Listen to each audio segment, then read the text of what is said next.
David, perdón, gracias David. Vamos recogiendo también comentarios.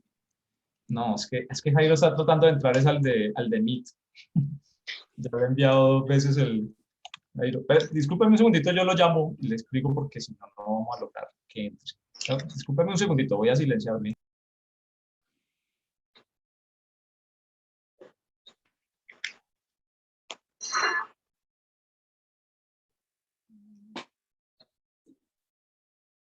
¿Verdad que aquí también hay límites? ¿Aquí también habrá límite? Yo creo, profe, porque hay 100 personas conectadas exactas. No sé si permite el ingreso de alguien más. Estamos en grave líos. Yo estoy averiguando cómo es eso. Deme un segundito. Estamos en grave lío. Ahí estamos grabando. No sé si se puede. Y también hay tiempo límite. Sí, tiene toda una serie de dificultades. Bueno, no sé, mientras tanto. Sí, tenemos un lío. Oye, ¿por qué roncas? Me está llamando Jairo. ¿Qué? Hay una opción y sería hacer como una retransmisión a través de YouTube o de Facebook, que Zoom lo permite, pero le toca al hoster hacerlo.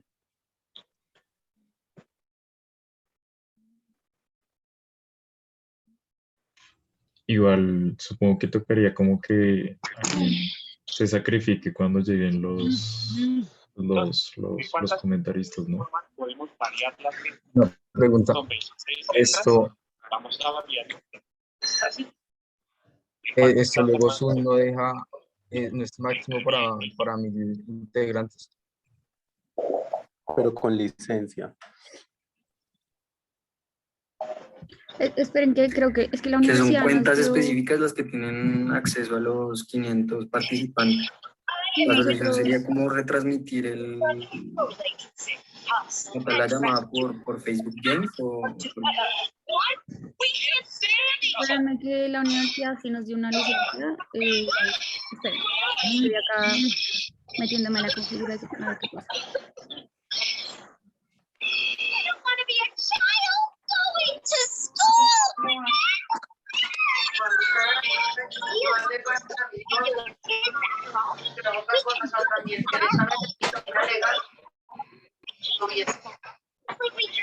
Ajá, qué bueno.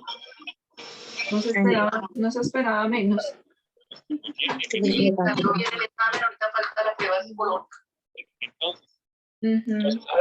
Ya creo que se abrió la Todo va a salir bien.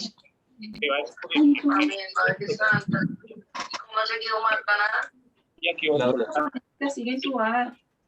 Pero pues igual que ayer ya no la tenían, hicieron ¿Podrías, Doris?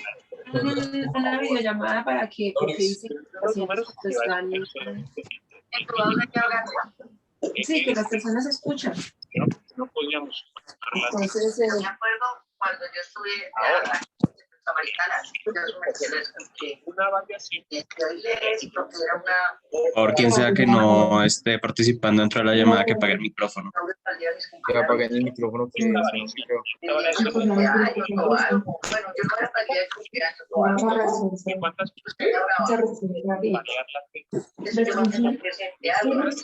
solo permite 100 personas y 40 minutos. Escucha. Yo solo tengo Doris, Estefanía, ¿puedes creo que apagar el tienes el micrófono? micrófono abierto, Estefanía. Abajo está las variantes.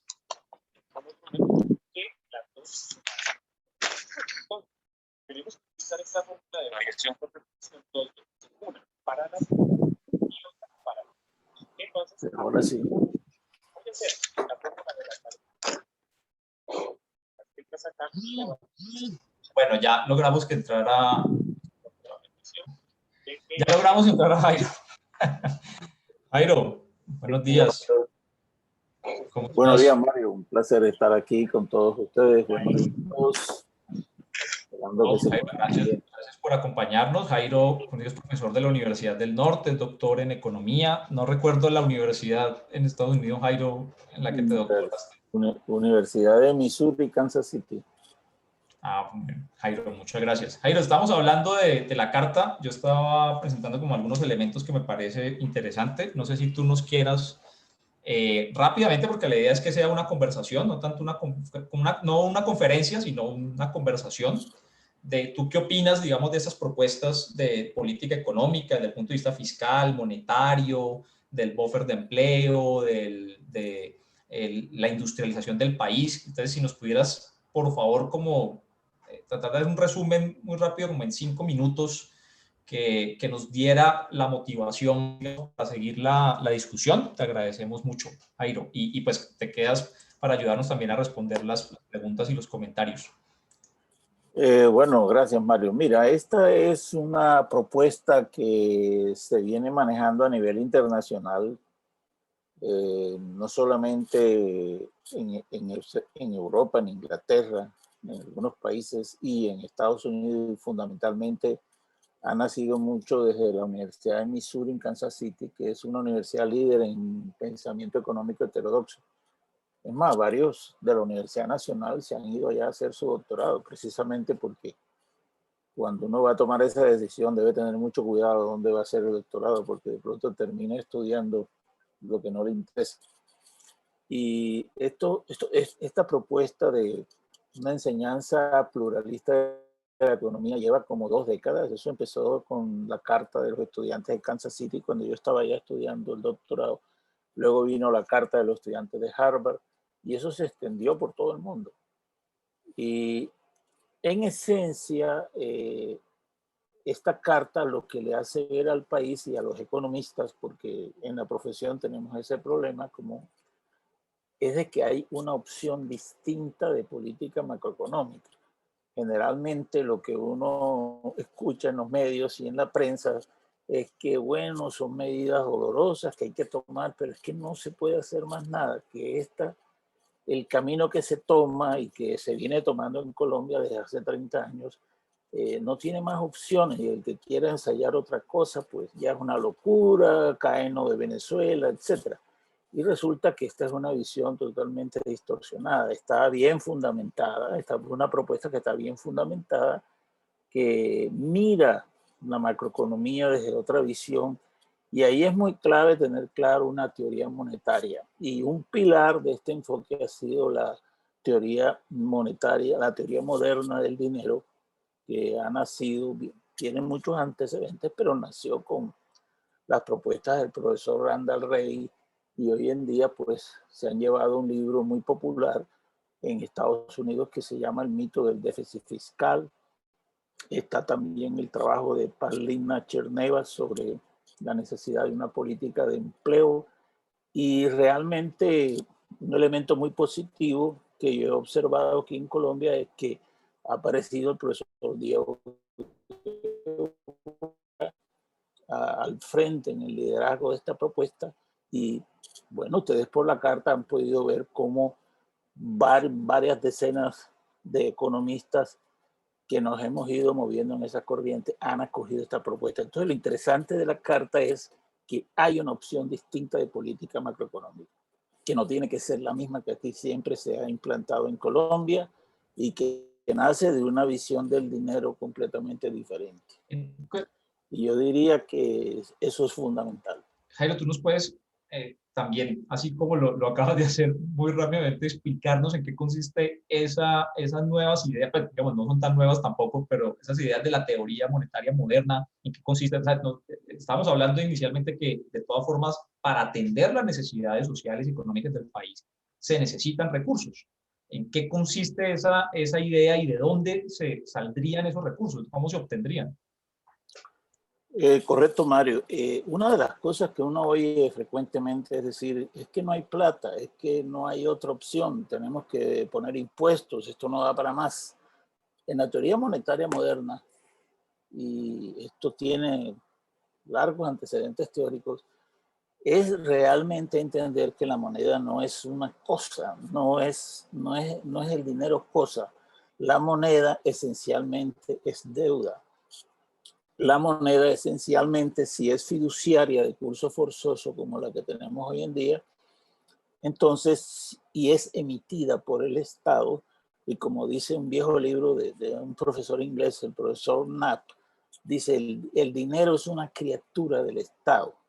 El Estado crea el dinero hoy en día, y por eso en rigor, el Estado, si está usando su moneda nacional de curso forzoso, fiduciaria, nunca se puede quedar sin dinero. O sea, las finanzas públicas no es una caja. Es que yo he visto muchas intervenciones de colegas diciendo que es que las finanzas públicas es una especie de caja y ya se acabó lo que habían acá. No, las finanzas públicas es un flujo, básicamente.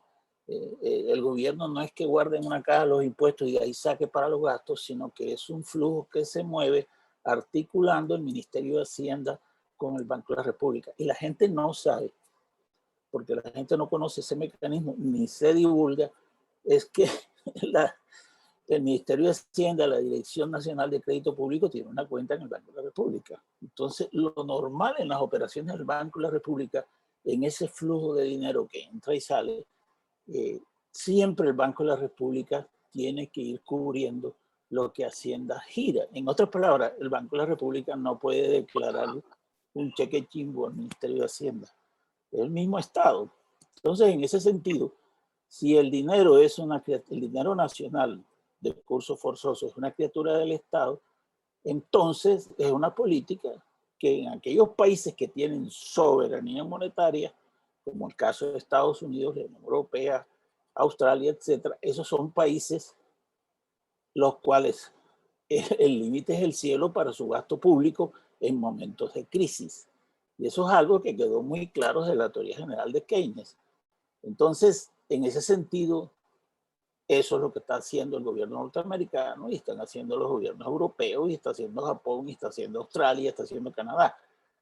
Nosotros no tenemos una moneda así como el dólar, pero sí tenemos, esa es mi posición, un cierto grado de soberanía monetaria porque nosotros estamos usando nuestra moneda nacional peso y tenemos además más de 58 mil millones de dólares en reserva. Es decir, uno no entiende cómo este gobierno, para poder financiar los gastos de pandemia, tiene que salir a prestar 2.000, 3.000 millones de dólares cuando puede financiarlos internamente. Entonces, si eso no se entiende, si no se comprende, incluso dentro de esta teoría se dice algo que a uno le cuesta trabajo. A mí me costó trabajo asimilarlo, y es que en realidad los impuestos no existen para financiar los gastos. Eso es una idea fundamental y Stephanie Kelton ha insistido mucho en eso, y el profesor Rey. Los impuestos existen es para hacer que la moneda nacional sea aceptada. Es decir, como tú no puedes pagar los impuestos en dólares o en otras monedas, sino tienes que pagarlas en pesos, el Estado crea la demanda por su propio dinero. Entonces, por eso la nueva teoría monetaria del dinero es clave para entender esta política. No es un llamado a la irresponsabilidad de la emisión, no es para hacer todas las locuras que ha hecho Maduro en Venezuela, no, pero sí es la posibilidad de tener una política que amplía el gasto fuertemente en las épocas de crisis y cuando vienen los aguas simplemente lo reduce. Como lo enseñó Keynes de los años 30, pero ahora nos han dominado con el mito del déficit fiscal y con el cuento que los ingresos tributarios tienen que ser igual a los gastos. Y eso nunca ha sido cierto en la historia macroeconómica de ningún país del mundo. Jairo, gracias. Como estamos aquí medio improvisando, o sea, no teníamos definida pues, esta metodología de forma de última hora, yo sugiero una cosa para aprovechar al profesor Jairo Parada, que es profesor de Economía de la Universidad del Norte en Barranquilla. Dos preguntas, tienen máximo 3 preguntas para el profesor Jairo Parada. Después también le damos la posibilidad a Diego, que ya está también en la sala, y pues tengo entendido que el profesor Iván Velázquez también quiere ingresar a la sala, pero disculpas a todas y todos, pero pues esto fue realmente medio improvisado. Queremos simplemente abrir este espacio como un canal, un instrumento para proponer, para hablar de la situación que está viviendo el país en estos momentos. Entonces, levanten por favor la manito aquí virtual en reacciones y así le podemos dar la palabra a 2, yo creo que máximo 3 personas que tengan preguntas para el profesor Jairo para aprovecharlo y después, pues, si nos queda más tiempo, podemos seguir haciendo discusiones sobre el tema. Obviamente la idea es que esto se repita, que el espacio lo podamos seguir haciendo. Luis Castellanos y después Andrés. Bueno, buenos días a todos. Digamos que la pregunta que tenía, leyendo un poco la carta y viendo otros planteamientos que se han hecho sobre la teoría moderna, la teoría monetaria moderna en estos días, digamos que uno de los puntos es, para que esto funcione, pues se tiene que tener en cuenta la posibilidad de colocar controles, control de cambio, ¿sí? Control de capitales también. Pero digamos que dentro, por lo menos los cursos que he visto en la universidad, esto nunca se ha discutido mucho. Entonces no sé si lo podemos discutir un poco, como cuáles serían las implicaciones, digamos, de este tipo de medidas. Jairo. Sí, bueno, ese siempre, gracias Luis por tu pregunta, ese siempre ha sido un tema de discusión, pero yo creo que dentro de la teoría monetaria moderna, la gente nunca ha estado de acuerdo con el sistema de tipo de cambio fijos, sino más bien flexibles. ¿Y por qué se ha estado de acuerdo con los tipos de cambio flexibles? Precisamente para evitar todos estos problemas de movimiento especulativo contra una tasa de cambio prefijada. Y el modelo puede funcionar incluso si es un país de soberanía monetaria como Estados Unidos que lo aplica en la práctica. No necesita control Estados Unidos no opera con ningún control de capitales. Nosotros podríamos tener que, de pronto, para evitar esta gran especulación que hay en el mercado de capitales a corto plazo, yo diría que habría que poner alguna regulación. Incluso Colombia en el pasado las ha tenido. Es decir, nosotros hemos tenido periodos en los cuales se han puesto impuestos o gravámenes a los movimientos, esos movimientos de capitales de corto plazo que viven en función de la especulación. Pero desde un punto de vista, el modelo no necesita eso.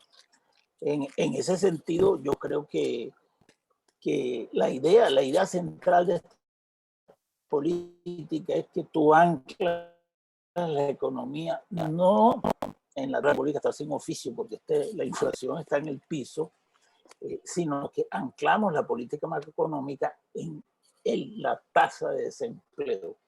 Es decir, el empleo viene a ser ese gran buffer que usaremos para que la economía se recupere. Siguiendo lo que dijo Keynes. Keynes dijo muy claramente, no se justifica que en la época moderna la gente siga desempleada, porque ya sabemos cómo podemos cubrir esas dificultades. Gracias, Jairo, gracias, Luis. Andrés y después Daniel y después le damos la palabra al profesor Diego Guevara también. Y ahí vamos dándole la participación a todas y todos. Entonces, Andrés, no te estamos oyendo. Andrés. Creo que ya. ¿Me están oyendo? Disculpe. Ya, ahora sí, Andrés. Buenas tardes a todos. Profesor Jairo, gracias por su participación hoy acá y también por darnos el tiempo para analizar este tipo de análisis macroeconómico que nos está dando. Y primeramente quisiera tener una tendencia o postura ambivalente respecto a cómo se lleva la tributación en Colombia, específicamente con los impuestos que nos están imponiendo a día de hoy.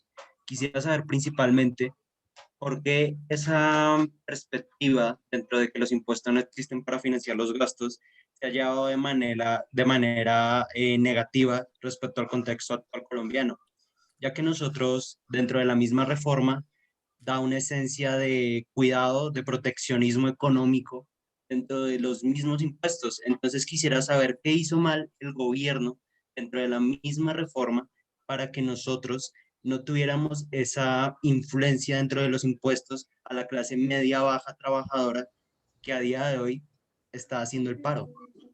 ¿Y cómo lo cambiaríamos dentro de lo que usted nos acaba de decir, que los impuestos no existen para financiar los gastos? Andrés, gracias por tu pregunta. Mira, lo que estamos viendo en Colombia, en primer lugar, todo este movimiento social, hay que entender lo que es una respuesta popular, no solo la reforma tributaria. La reforma tributaria yo diría que fue la chispa que encendió la pradera, como decía algún maestro oriental. Este país se incendió por el tema de la reforma tributaria, pero no es la primera vez en la historia en el mundo que la gente se moviliza contra un exceso de impuestos. Entonces, ¿qué pasa en Colombia? Tú tienes unos trabajos muy serios como los de Garay y Espitia que te demuestran, si tú los estudias en el reciente libro que sacaron, en Colombia tributan muy poco los sectores altos empresariales y las familias muy ricas, y tributan más en términos relativos los sectores medios y populares a través del IVA y el impuesto sobre la renta y las retenciones en la fuente. Entonces, ¿qué pasó con esta reforma tributaria? Que se hizo apuntando a la salida más fácil, como era gravar a los sectores medios, gravar a los sectores populares, gravar a los pensionados, pero no tocar en esencia a los sectores de arriba. Y aquí lo que necesitamos es una reforma tributaria pues al estilo de la que planteó Piketty hace rato y esta Londoño que asesoró a Piketty en el caso de Colombia. Aquí la reforma tributaria, en primer lugar yo digo una cosa, sí se tiene que hacer, pero yo digo que no ahora porque estamos en medio de una recesión y una crisis profunda. Entonces a un pueblo que está pasando hambre, que está desempleado, empresas cerrándose, pymes cerrándose, tú vas a venir con una reforma tributaria. Es un caso atípico en América Latina. Ningún país se había atrevido a eso. Solamente Carrasquilla aquí se atrevió. ¿Y por qué pasa eso? Pasa eso porque quieren descargar la carga fiscal en los mismos de siempre y no dirigir por los intereses creados que manejan este país, no dirigir la tributación hacia donde deben dirigirla. Entonces, primero el mito de que si vamos a gastar y proteger a los débiles tenemos que poner más impuestos. Ese es el eufemismo que se ha llamado en la carta. ¿Por qué es un eufemismo? Porque la reforma tributaria va a recaudar supuestamente esta reforma que retiraron 26, 27 billones de pesos y solamente iba a coger para ayuda a la gente solamente 5 o 6 billones. El resto era para pagar deudas que el gobierno tenía, justamente las deudas que tiene por la intermediación financiera. Entonces, en ese sentido es la concepción. Por eso yo digo que en estas discusiones de reforma tributaria no son simplemente técnicas, son discusiones de concepción de cuál debe ser la política fiscal. Y en Colombia la política fiscal desde hace 30 años siempre se ha venido manejando con ese criterio, de gravar más a los sectores medios y populares y de gravar menos a los sectores muy ricos. Ahora, es una teoría que la experiencia internacional ha demostrado que es errada. Es decir, no ha funcionado. Por tú ponerle pocos impuestos a los más ricos y a las grandes empresas, no estimula la inversión. No ha habido evidencia empírica de que eso haya funcionado. Bueno, Andrés, muchas gracias. Y Jairo, y una última para Jairo, porque tenemos la agenda además, y está el profesor también Diego, y él se va a tener que retirar, pero Jairo, si tú nos quieres seguir acompañando, porque es que Diego se tiene que retirar unos minutos, pero como está la sala tan llena... Quiero que entre Diego y nos diga algo. Listo, entonces, listo, Jairo, pero no te vayas a ir, Jairo, no te vayas a... No te vayas. Diego, bienvenido. Bueno, no, hola Mario, hola Jairo y a todos Hola, y todas Diego, en ¿cómo esta estamos? mañana. Muchas gracias. Bueno, no, pues realmente ha sido como una alegría que la carta ha sido como bien recibida. Realmente no solo digamos, pues la lideramos como un grupo de personas amplias, el profesor Álvaro Moreno, el profesor Iván Velázquez de Bemidji State University que está acá, David Cano de la Universidad de Siena, Gonzalo Combi, Fernando Matallá, y bueno, y empezamos a compartirla con las perspectivas plurales que hay en diferentes universidades de Colombia, porque nuestra apuesta en primer lugar es que la economía no es una sola. O sea, creo que hay diferentes formas de leer la economía, de leer los análisis macroeconómicos, y creo que es este el espíritu de la carta. O sea, la política macroeconómica de Colombia, tanto fiscal como monetaria, ha tenido un solo marco de análisis, ha sido el marco de análisis estándar, un marco, digamos, en la política monetaria donde el punto principal ha sido independencia del Banco Central y el caballito de batalla, inflación objetivo, y en política fiscal, pues ya más de 30 años de austeridad, y cada vez más esa austeridad direccionada al servicio, digamos, de la deuda. Y es entonces en este sentido donde pues creemos que hay que dar nuevas propuestas para cambiar ese paradigma principal. Ya el profesor Parada ha planteado un escenario, digamos, inicial interesante, pues, del marco MMT. Por supuesto, pueden haber muchas discusiones alrededor de él, pero en tiempos impensables hay que explorar otras alternativas. Si seguimos con el mismo discurso, no, si no podemos hacer la tributaria, entonces vamos a privatizar, pues es lo mismo que hemos estado haciendo 10 años y de 30 años después de toda la llegada del consenso de Washington, y no vamos a lograr absolutamente nada. Entonces creo que el espíritu de esta carta resalta un fracaso del modelo macroeconómico dominante. O sea, hoy cuando tenemos un desempleo juvenil donde 1 de cada 3 mujeres de 14 a 28 años no tiene trabajo, hoy donde la primera versión de la reforma que se proponía, más de la mitad de ese recaudo va destinado a pagar la deuda de acreedores financieros, pues algo está mal. Algo está mal cuando el único sector en la peor crisis en 90 años que tiene datos positivos es el sector financiero. Pues eso requiere de una reflexión. Pero si vamos a salir con las cartas que respaldan el paradigma principal, donde fundamentalmente el pago de la deuda es sagrada por encima de otros indicadores, pues eso plantea una reflexión. Y en esa medida creo que reinterpretar un poco la noción de que las finanzas públicas no se pueden comprender como una familia, debe ser uno de los, digamos, de los primeros puntos que vale la pena debatir, y lo ha hecho muy bien el profesor Parada.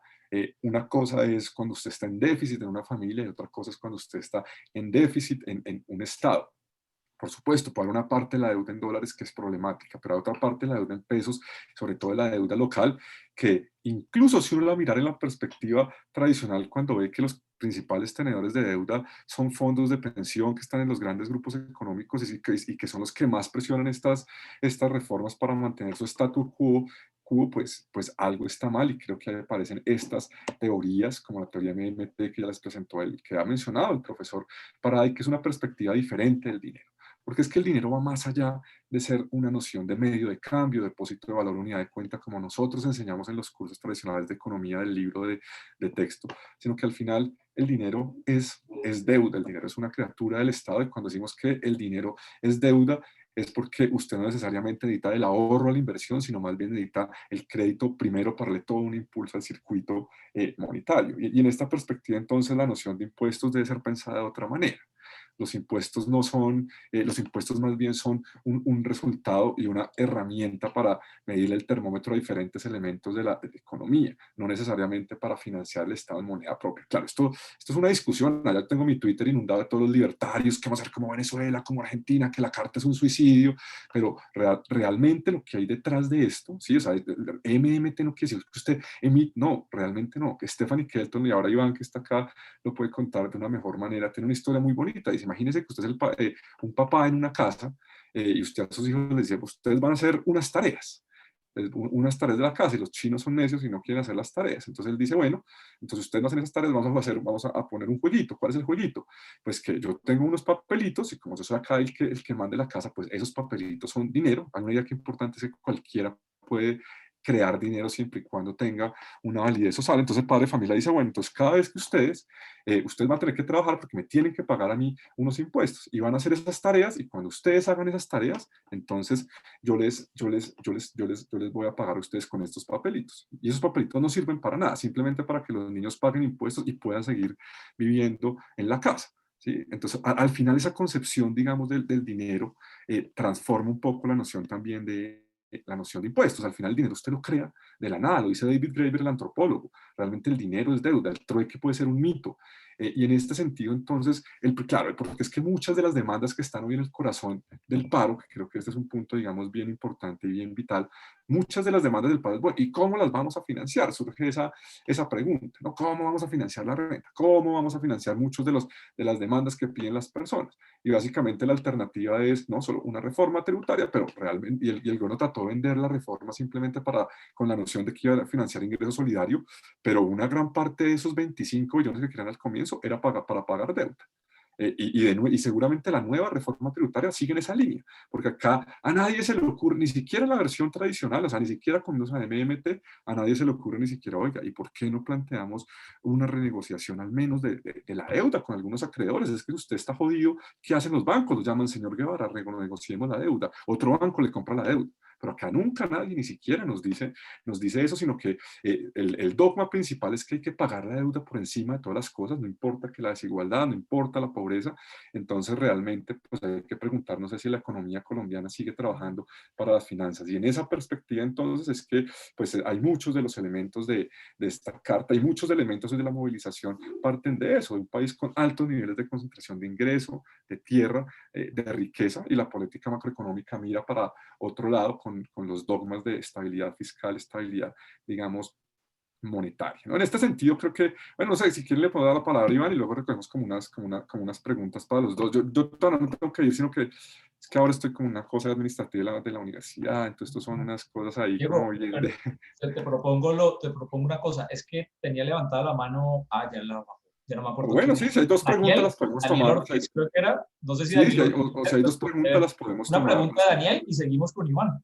Sí, perfecto, perfecto. Sí, una o dos preguntas podemos tomar y seguimos con Iván. Igual los acompaña otro Daniel, ratito. te has levantado la mano y la bajaste, no sé si quieres. Listo. Hola. Muchas gracias a todos y todas. No, pues mi pregunta es, pues ya he tenido diversas respuestas porque es una pregunta que aún conservo, pero me gusta escuchar las respuestas porque son distintas. Y es, pues yo conozco la MMT, sin embargo, incluso economistas heterodoxos y todo latinoamericanos dicen que no es una teoría válida para un país en desarrollo, ¿sí? O sea, ellos dicen la MMT es divina para un país ya desarrollado, como decía el profesor Jairo, pues un país con una soberanía monetaria muy fuerte, pero para un país en desarrollo eso se ve complicado porque de alguna manera estamos sublevados al capital financiero internacional y pues los castigos que nos puedan caer desde el sistema financiero internacional son peligrosos, ¿no? Y pues también es algo que uno entiende que un gobierno neoliberal le puede mostrar a la gente y le puede decir, efectivamente vamos a hacer como Venezuela y hasta con argumentos. Entonces, siempre que entro en debates y quiero defender, digamos, teorías de este tipo, me cuesta dar respuesta a esa pregunta de, bueno, ¿y qué vamos a hacer cuando nos quieran castigar por ser rebeldes ante la teoría ortodoxa? Entonces, es como esa la pregunta. Gracias. Gracias, Daniel. No sé si Diego o Iván. Iván, bienvenido a esta sala también, esta sesión, digamos, muy informal. Diego, no sé si quieres. Sí, claro. El punto que plantea Daniel, digamos, por supuesto, acá hay, digamos, dos aspectos para tener presentes. O sea, digamos, el primer punto es que entonces teóricamente MMT tiene mucho sentido, sin embargo, no puedo olvidar que la economía también tiene unas dimensiones políticas, ¿no? Entonces, claro, si usted inmediatamente lanza visos un poco y quiere hacer cualquier política alternativa, es que ni siquiera tiene que ser MMT, con que usted diga que va a ir a negociar con los acreedores, ya lo empiezan a castigar y surge mucho temor, pero creo que hay dos elementos, ¿no? Yo creo que hay dos elementos para trabajar con este tipo de teorías y creo una parte importante hoy en términos de las teorías heterodoxas son las redes que se van formando en diferentes lugares. Y claro, seguramente el día cuando Estados Unidos empieza a cambiar su política macroeconómica, el resto lo puede hacer. Cuando Grecia es un ejemplo, a Grecia le dicen, tiene que hacer austeridad, está en peor crisis. Y en la del COVID ahí sí pudieron financiar a todo el mundo sin tanta austeridad. O sea, hay detrás unas decisiones políticas interesantes. Por supuesto, entonces usted no puede llegar allá, llega cualquier candidato alternativo, cualquier ministro alternativo a implementar estas políticas de un día para otro, pero usted sí puede buscar algunos, digamos, algunos consensos en términos con algunos acreedores, que al final son los que lo castigan. Esto no es por un efecto que la teoría económica que de manera consistente haga que científicamente cuando usted implementa una teoría, entonces inflación, ¿no? Es mentira. O sea, acá usted puede demostrar que no necesariamente si la teoría cuantitativa es una verdad científica, por ejemplo, ¿no? Eso es una identidad. Pero, sin embargo, creo que en el aspecto de la política macroeconómica sí se requieren para pues negociaciones. Al final lo tiene que hacer Martín Guzmán en Argentina como ministro de Finanzas, lo tiene que hacer Varoufakis en Grecia, por supuesto. Cuando hay unas líneas rojas, pues usted como ministro del gobierno dirá cuándo cruza esas líneas rojas o no. Claramente, si usted quiere hacer unas políticas diferentes, enmarca una economía abierta, necesita algunos consensos con los acreedores, pero pues no por esto que si es que uno no puede hacer nada. Por supuesto, obviamente es una cosa cuando usted tiene los dólares y cuando usted está en Estados Unidos, que literalmente, sí, o sea, literalmente Estados Unidos deja de pagar la deuda, como dice Jamie Galbraith, cuando se va a la máquina que genera los dólares, que ni siquiera hoy es una impresión, sino esto es contable, ¿sí? Eso es como poner los datos en un computador. Esto ni siquiera ya es que usted imprime el dinero. O sea, eso es una ilusión que siempre dicen los que critican estas visiones, la maquinita del dinero te va a traer la desgracia. Eso no es así no funcionan los bancos.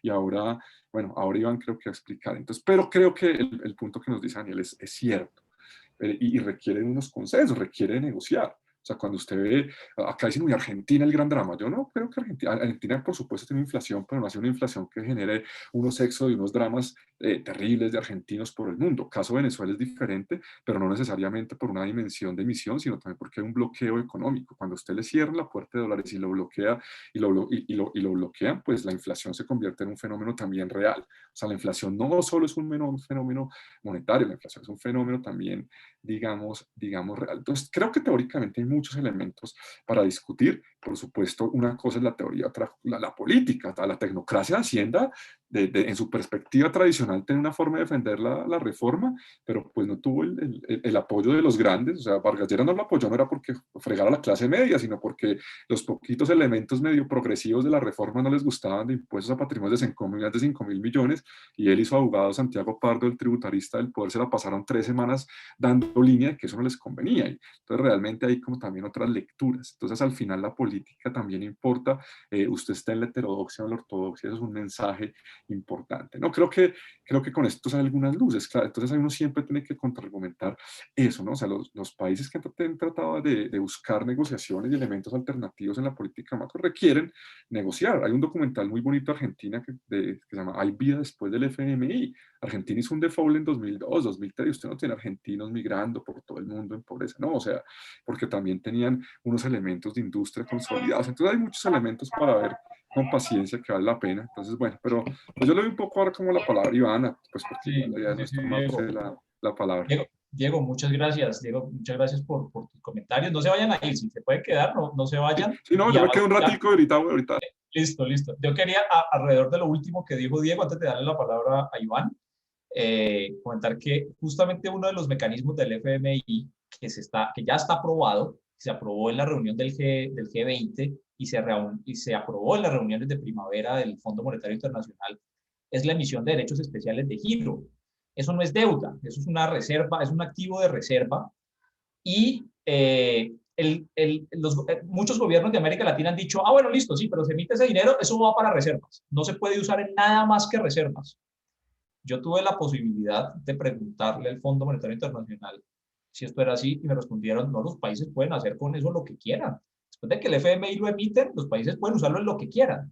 Y a nosotros nos dicen que solamente puede ser para reservas, pero realmente esos recursos, de los que Colombia dispondría de alrededor de 2.800 millones de dólares, pueden usarse, pueden trasladarse desde la banca central hacia el presupuesto general de la nación. Así que ahí hay otra más, digamos, ¿sí? Otra fuente más que se podría utilizar. Iván, bienvenido a esta sala. Iván Velázquez, profesor, y adelante. La dinámica que estamos haciendo es como un resumen muy pequeño de la propuesta, y después responder un par de preguntas de las personas que están en la sala. Ok, gracias, Mario.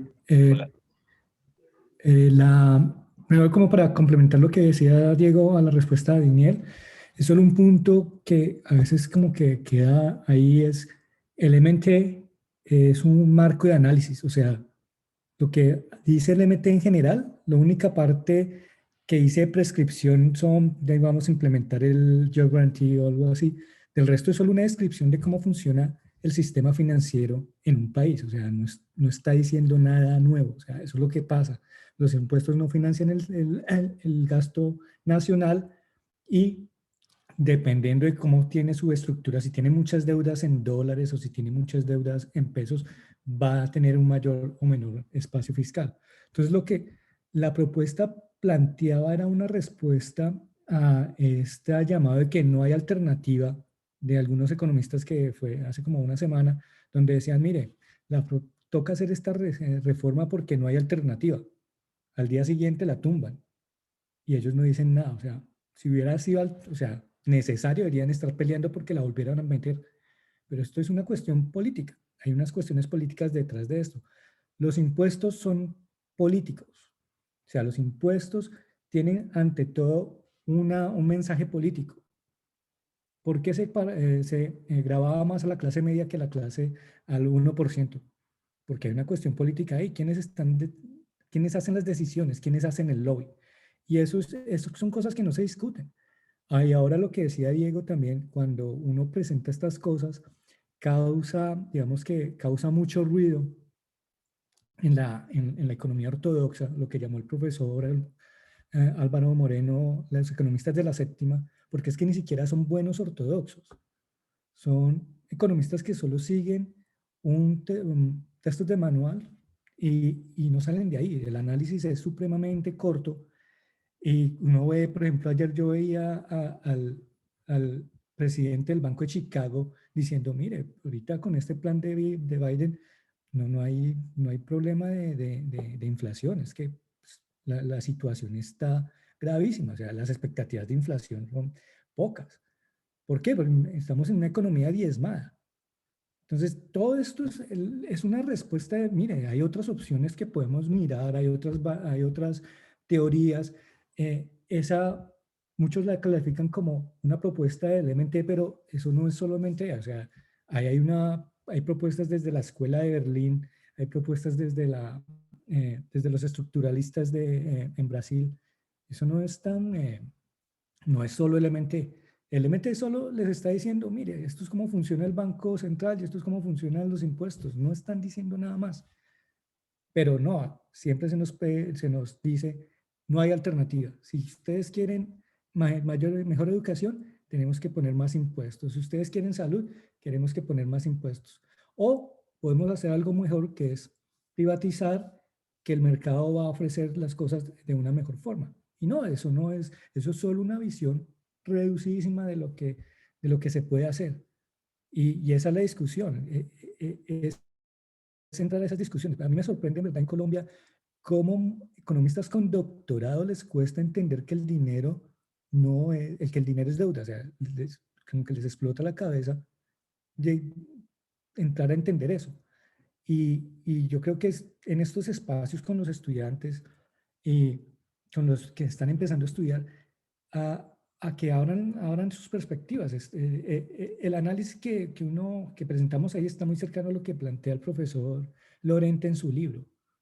Y no es nada del otro mundo, o sea, es solo un análisis que tiene en cuenta cómo funciona el sistema financiero. Claro, Iván, muchísimas gracias y pues muy interesante este planteamiento que se pone ahora también como una de las alternativas, como una de los caminos diferentes a lo que se ha planteado. Yo quisiera saber pues, si hay personas que están interesadas en preguntarle a Jairo, en preguntarle a Iván, a Diego, aprovechar pues este escenario o por supuesto en dar su opinión. Pues adelante, esa es la idea de este espacio. No estoy viendo ninguna mano levantada, entonces, ya, listo, ahora sí, David ya había preguntado, sino que estábamos ahí en el cambio. David, adelante, porque no respondimos tu pregunta. David Augusto y después Diego.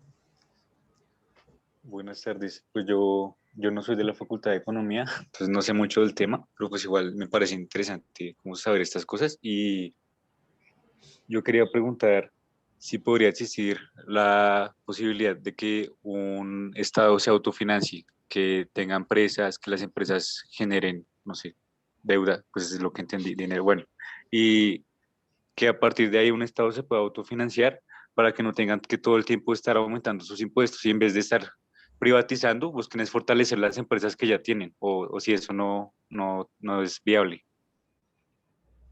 Gracias, David. Recogemos unas 3 preguntas, los que tienen la mano levantada, y después ya volvemos otra vez con los profes. Juan. Perdón, Diego, perdón, Juan, ya te doy la palabra. Es que seguía aquí en el orden, sigue Diego Almonacid, disculpa. Buenos días a todos. Pues es que yo teníamos bien tengo una duda, pero antes quería hacer una apreciación sobre pues, la impresión que me dio al leer la carta. Obviamente es mi opinión personal. Claro. Y es que, listo, o sea, me gusta como que la intención sea llegar a más personas y mostrarle al mundo, bueno, al mundo colombiano, que pues no hay una sola forma de ver la economía y que pues en principio es una ciencia social, ¿no? Y que pues puede tener muchas perspectivas al analizar un solo problema.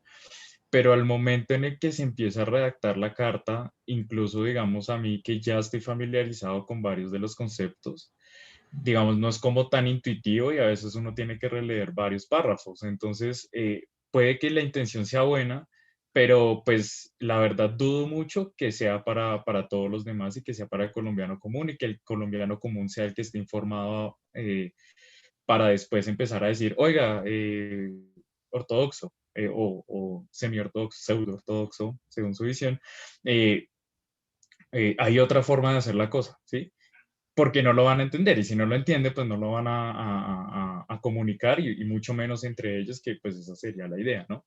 Entonces pienso que obviamente es difícil y yo también pues he estado en su posición nuevamente con cosas pues ya pues más simples un poco, pero pues a veces comunicarnos es complicado, pero pues siento que la intención de la carta es buena, obviamente, pero en lo personal siento que no va a pegar tan duro en el aspecto de llegar al colombiano de a pie y que ese colombiano de a pie de verdad sienta y tenga la seguridad de que hay otra forma de hacer las cosas, ¿sí? Eso por ese lado en mi apreciación. Y lo otro era una duda y era que, digamos, en lo personal, a mí no me queda tan claro porque, digamos, se ve el dinero como la deuda. Digamos, yo he leído un poco sobre el tema, ¿sí? Pues también he leído también sobre pues esta cuestión contable, todo esto, digamos, también sobre que el Estado pues no controla realmente pues tampoco la cantidad de dinero, bueno, muchas cosas. Pero pues en lo personal a mí no me queda claro por qué el dinero se concibe como una deuda y obviamente es por ese círculo en el que se muestra que, bueno, los impuestos son como esa forma de generar esa demanda de dinero que se está creando, pero pues siento que estamos como en un juego del huevo y la gallina de qué fue primero, si se entregó el dinero y se cobran los impuestos, se están cobrando los impuestos y se está dando el dinero, ¿sí? Entonces digamos como que esa forma como que no, esa forma de funcionamiento no me queda muy clara, ¿sí? Entonces, digamos, perdón si ya muchos entendieron el tema, pero pues la verdad a mí no me queda claro y quisiera como que lo explicaran de forma un poquito más desmenuzada. Diego, gracias por la pregunta, pues esa es la idea de este espacio, justamente, Diego, muchas gracias. Y finalmente Juan, y volvemos ya con las respuestas. Sí, buenas tardes. Pues a mí lo que me viene la duda a la cabeza es, digamos, ¿cómo podríamos hacer para mantener, pues de una manera congruente la calificación, pues riesgo país, que pues realmente nosotros sabemos que sí o sí debemos de pagar la deuda, o si no, pues esto nos va a contraer, pues, o sea, nos va a resultar en una afectación pues a la calificación riesgo país y pues que sabemos que internacionalmente claramente siguiendo la ortodoxia, pero pues nos va a traer pues consecuencias negativas. Entonces, digamos, como que de qué manera podríamos, pues, no sé si aportar a la deuda o de pronto desde esta perspectiva heterodoxa, pues, cómo podríamos,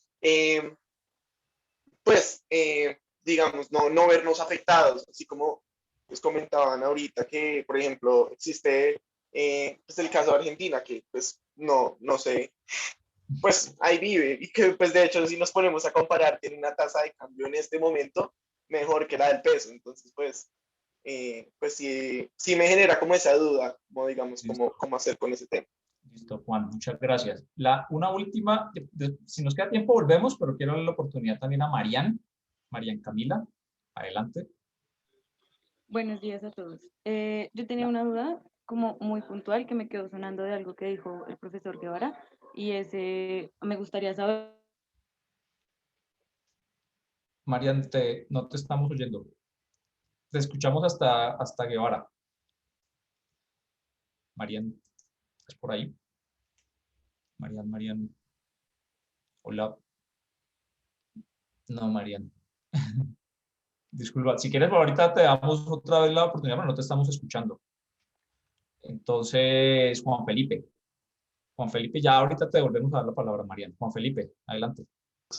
No, pues primero que todo, de verdad, muchas gracias por el espacio. Estos espacios de discusión son muy importantes. Y yo quisiera ahondar en dos puntos de la carta que la verdad me reventaron bastante la cabeza, o sea, fue literalmente como marica, o sea, wow.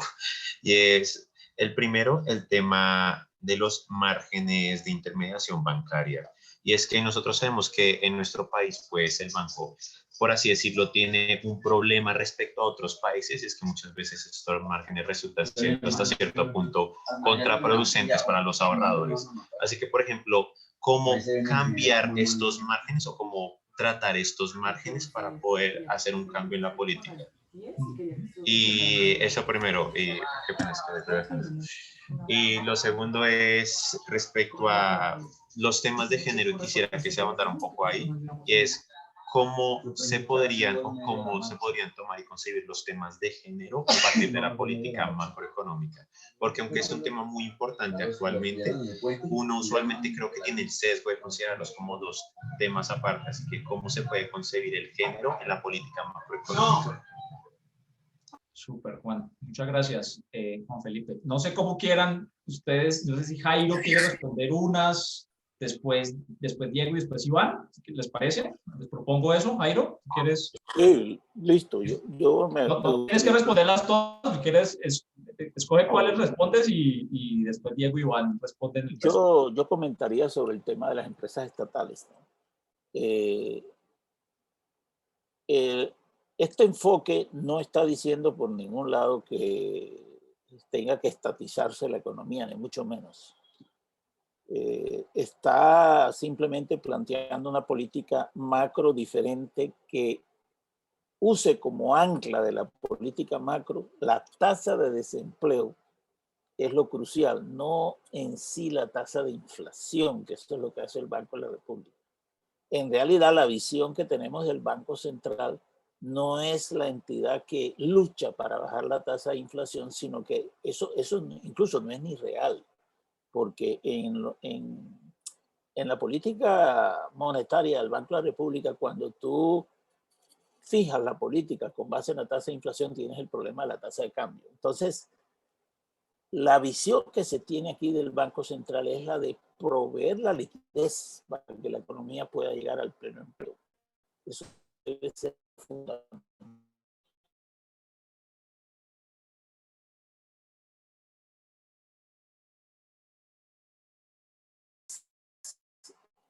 El tema de empresas estatales ya hay un desarrollo. Y un país donde ningún problema, el Estado entre con su banca de desarrollo a promover empresas, ya sean mixtas, ya sean estatales, donde se llenen esos vacíos del aparato productivo. Es más, esta estrategia permitiría que el Estado también tuviera más recursos. Es decir, la salida no es la privatización y la venta de todo lo último que nos queda, porque ahora se está diciendo que ahora hay que terminar de vender a ISA. A mí siempre me pareció un desacierto vender ISAGEN y ahora van a vender ISA. Me parece que no es necesario vender ISA. Vender ISA no es necesario, pero es que esta gente quiere que el Estado no tenga nada y que se dedique solo a educación y salud. Y un Estado que no tiene nada, pues no tiene realmente un poder de peso en la economía. Incluso si uno mira lo que tiene el gobierno federal en Estados Unidos, tiene infinidad de negocios y de empresas. Lo que pasa es que no lo dicen. En ese sentido, el Estado sí debe promover su capitalismo de Estado en sociedad con el sector privado en la medida en que sea posible y sea necesario. Donde no sea necesario, el Estado no se debe meter.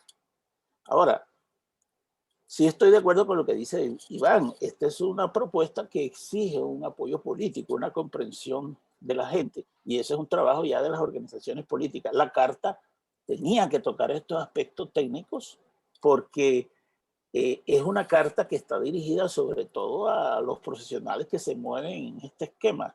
El ciudadano común le queda difícil, es entendible, pero evidentemente que una política de esta exige el apoyo político de la población. Yo una vez discutía eso con Malcolm Sawyer en un evento.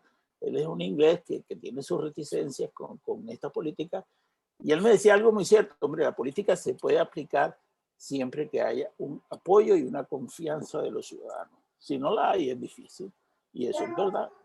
O sea, uno no está aquí proponiendo locuras ni cosas ciegas, sino es una política que necesita un soporte político donde la población esté convencida, pero donde el eje de la política macro debe ser la tasa de desempleo, no la bendita tasa de inflación, que es lo que hacemos en Colombia. Ahora el Banco de la República andará desocupado con esta tasa de inflación en el piso, no tienen nada que hacer. Ya bajaron la tasa lo más que han podido y ya no hay más nada que hacer. No, la mirada debe ser hacia los más de 3 millones de colombianos que están desempleados. Esa debe ser la preocupación fundamental. Yo dejaría ahí y que los demás colegas pues se ocupen de los otros puntos, especialmente lo de la famosa calificación de riesgo país, con la cual nos asustan tanto. Super, Jairo, muchísimas gracias de nuevo, Jairo. Diego, no sé si Diego, ¿estás por ahí todavía? Sí, bueno, no, sí, así como después, Iván, listo, dale. Como corticos puntos. Creo que alguien planteó un tema como, bueno, creo que hay dos temas que puedo conectar, y es tanto el de calificación como el de los márgenes de intermediación en el banco, bancario. Cuando digamos que creo que todo este debate y en general del movimiento social que está pasando en Colombia pasa por entender que hoy estamos en un capitalismo muy guiado por las finanzas, altamente, digamos, dependiente y condicionado por actores financieros. Claro, en ese sentido, las calificadoras de riesgo, al final lo que emiten son una opinión. Esto no es una nota objetiva ni una cosa neutral, no, lo que emiten es una opinión, y son opiniones que muchas veces se equivocan. Incluso la opinión que emiten sobre firmas privadas la tienen que pagar las mismas firmas privadas. En el 2008 cometieron miles de errores. Por supuesto, es un termómetro para muchos inversionistas, pero entonces aparece como ese monstruo de las calificadoras. Sin embargo, como lo dice la carta, una gran parte, digamos, de la deuda que está emitida en dólares está en tasas fijas. Entonces, esto no solo es un problema para el Estado, sino que acá detrás lo que hay también es que la deuda externa tiene una parte pública y una parte privada, y la parte y cerca de un 30% de la deuda externa privada es del sector financiero. Entonces, los más interesados en que les mantengan unas tasas de interés convenientes para seguir siendo el sector que boom de la economía, pues es el sector financiero. Entonces, acá sí hay un lobby grande de ANIF, de Asobancaria y de Desarrollo en hacer una reforma convenientes para ellos, pero es que acá nos dicen, uy, perdemos el grado de inversión terrible para Colombia, para el gobierno. Tendrá unos efectos sobre el gobierno, pero el efecto sobre los privados también es grande porque estos tipos se han endeudado un montón afuera.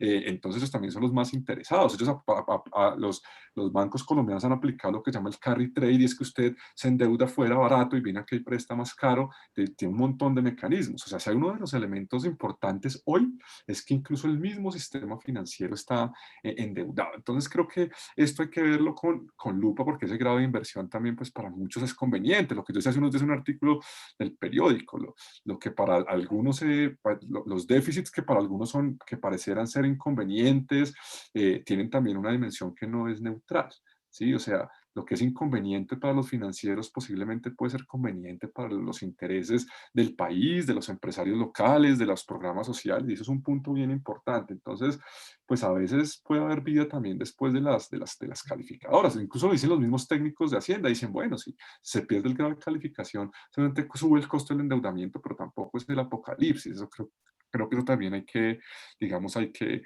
verlo. Argentina es un default en 2003 y logró negociar con el 95% de los acreedores 3 años después. Solo algunos cafres, que son los fondos buitre, mantuvieron posiciones radicales, y aún así les hicieron un segundo default en 2014, y tampoco es el ocaso, tampoco es el ocaso, y se han habido muchas ganancias sociales. Claro, uno puede conocer que han habido problemas inflacionarios, pero las ganancias sociales de la mano en educación superior, es que solo pregúntense, ¿cuántos colombianos han tenido que ir a Argentina en los últimos 15 años a estudiar?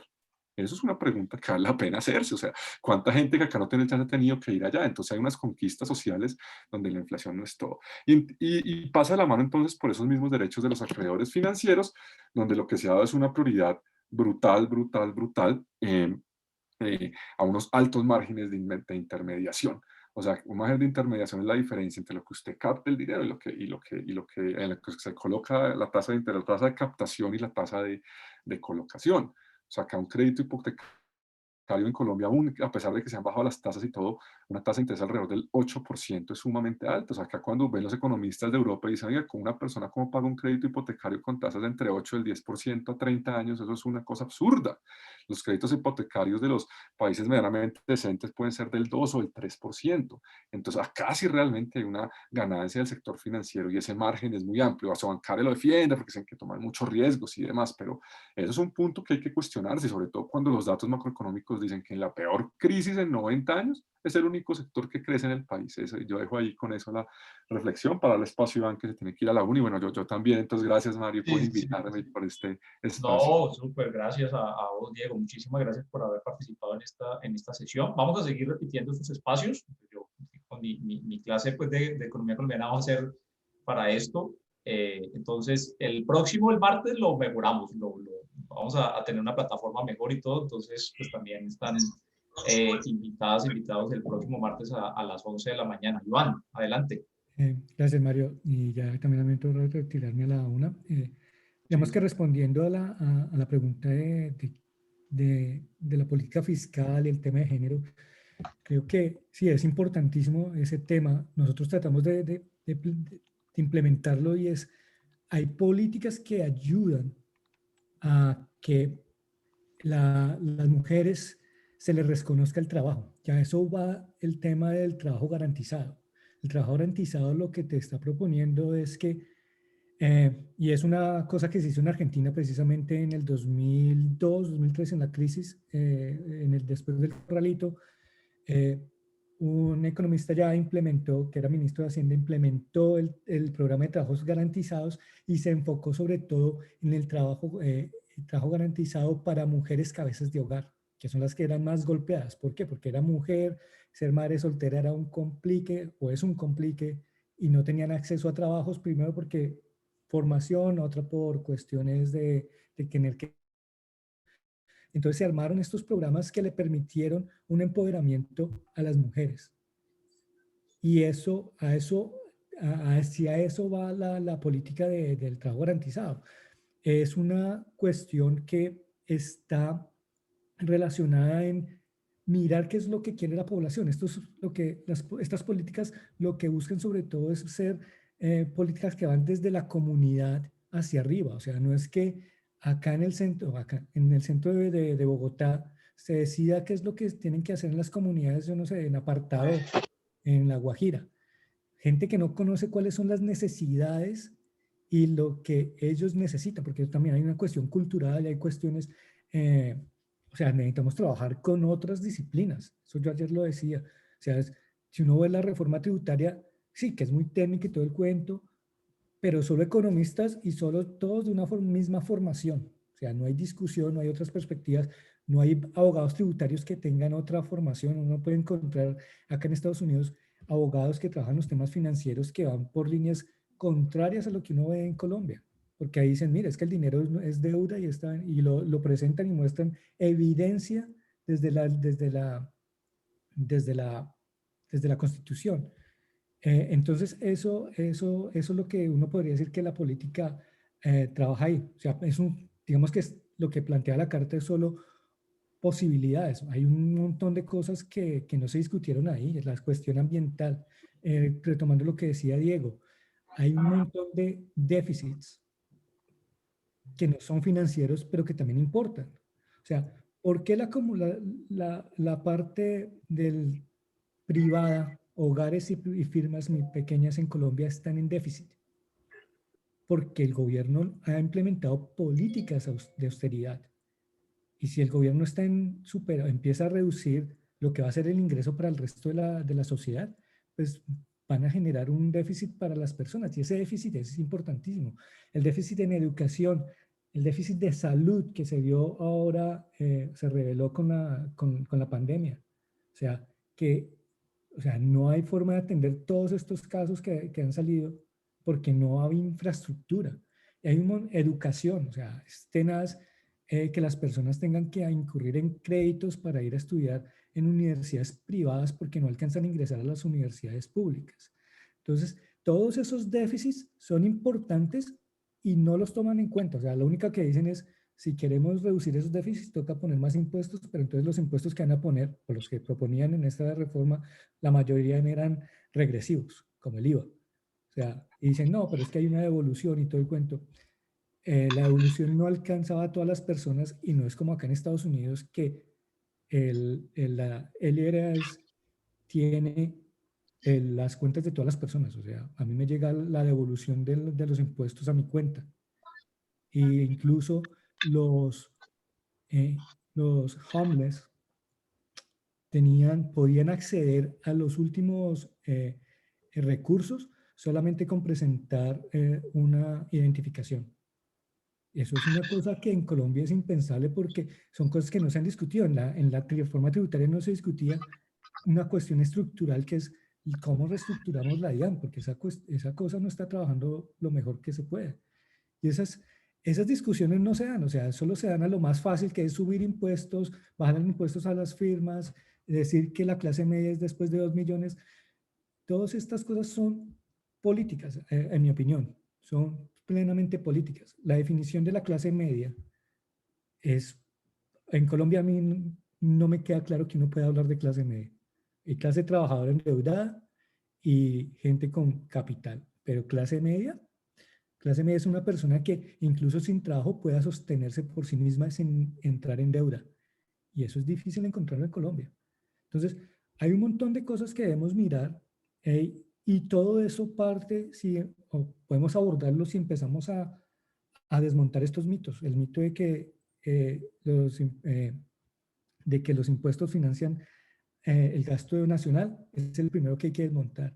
El mito de que el dinero es una cosa, es otra cosa que hay que desmontar. El dinero es deuda en el sentido de que son simplemente pagarés, ¿no? Son promesas. Si ustedes ven el billete de Inglaterra, de la libra esterlina, el billete dice, este billete de 5 libras esterlinas, la reina promete devolverle 5 libras esterlinas por este billete de 5 libras esterlinas. Entonces le está diciendo, usted va al Banco Central de Inglaterra, le dice al banquero que quiere que le devuelvan lo que promete y el banquero le da otro billete de 5 libras esterlinas porque eso es lo que está prometiendo.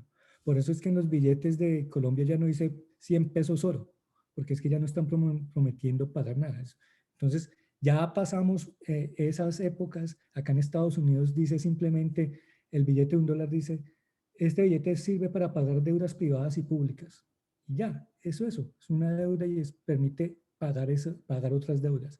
Entonces, esas cosas son elementos que hay que empezar a incorporar en la educación de las personas, incluso desde bachillerato, para empezar a analizar estas cosas y no dejarnos meter estos cuentos de que solo los expertos pueden hablar sobre las reformas, porque eso a mí me pareció tenaz que decían, no, es que la gente del común no entiende estos temas. Entonces los otros expertos sí lo entendemos y firmamos esta carta. No, o sea, la gente del común está sufriendo esa supuesta estabilidad macroeconómica de más de 20 años. O sea, es una estabilidad macroeconómica que lo que ha generado es una inestabilidad social en Colombia que explotó con la pandemia y las reformas que se presentaban. Entonces, muchas gracias, Mario, por este espacio y los invito a todos ustedes a que sigan tratando de buscar más explicaciones y hacer trabajos interdisciplinarios. Eso es supremamente importante. Súper interesante, Iván. Muchísimas gracias por habernos acompañado, por haber participado. Yo también pienso que la carta es muy valiosa en ese aspecto que ustedes han planteado, en el sentido de decir, hay otras posibilidades, hay otras alternativas, la única posibilidad no es la que nos están estableciendo, hay otros caminos. Quizás sí, como lo dicen, pues yo creo que podemos seguir trabajando en la idea de que esto sea más fácil de entender para la mayoría de la población, pero yo creo que podemos seguir en ese trabajo. Es decir, la carta no es el final, yo creo que es el comienzo de de esta discusión, de plantear que sí existe teoría, existe evidencia de que las cosas se pueden hacer de otra forma. Entonces, pues vamos a continuar con estos espacios. En las próximas sesiones seguramente hablaremos de otros temas, no en la carta, sino de otros temas. Ya lamentablemente se nos acabó el tiempo. Les quiero pedir disculpas a las personas que estaban levantando la mano, pero se nos acabó el tiempo por esta sesión, pero vamos a continuar. El martes lo volveremos a hacer. Vamos a perfeccionar la parte técnica. Muchas gracias a Luisa Fernanda Bautista por haber ayudado también a convocar este espacio. Muchas gracias a Laura Alejandra Buitrago por toda la colaboración, por todo el aporte, y por supuesto pues a Jairo, a Diego, a Iván. Vamos a seguir invitando otras personas a que nos acompañen en este espacio. El martes a las 11, por favor, pues estén pendientes. Vamos a convocarlo nuevamente. Lamento no poder dar como más espacio, pero pues ya nos vamos a tener que retirar. Entonces, les haremos conocer a través de Luisa Fernanda, a través de Laura, por los mismos canales por los que se enteraron hoy, les daremos a conocer el link del martes. Muchas gracias por su participación, gracias por haber estado acá, y nos vemos entonces en una próxima ocasión. Gracias a ustedes. Feliz día, cuídense, por favor. Seguimos en contacto.